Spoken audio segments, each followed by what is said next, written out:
We recommend this product be installed by a competent gunsmith. Modification of your firearm may nullify the warranty of the firearm's manufacturer. No liability is expressed or implied for damage or injury which may occur from improper use or installation of this product. You are responsible for the safe handling, legalities, and use of your firearm. Warning: always wear safety glasses when working on firearms.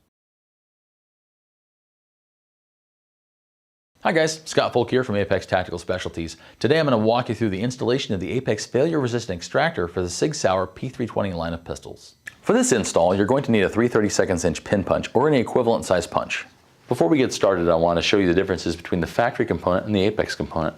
You'll notice the factory component has some pockets in it as well as some mold marks from the metal injection molding process that they use to manufacture it. The Apex component is fully machined from bar stock steel and has the Apex name and part number engraved on the side. The first thing we need to do is remove the backplate from the slide. I'm going to depress the extractor plunger detent, press that guy in, and I can slide the backplate off, go about a 1/4 inch down, then I can relieve pressure off that detent.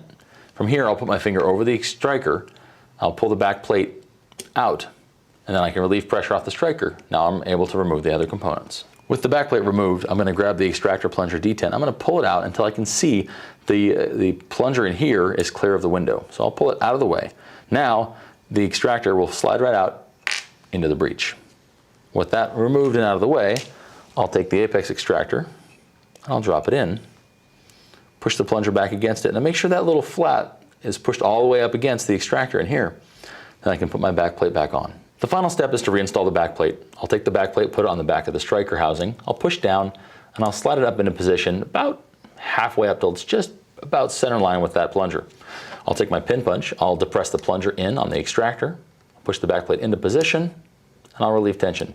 My backplate is now resecured, and we're ready for use. After installation, I always like to do a check and make sure the component moves properly. So I'll put my pin punch in the breech, I'll just rotate it and make sure that the extractor articulates properly. This is proper function. As you can see, extractor installation is pretty straightforward. You remove the factory component, there's no fitting to be done, you just drop the new component in and you're finished. If you have any questions or problems, contact customer service and we'll be happy to help.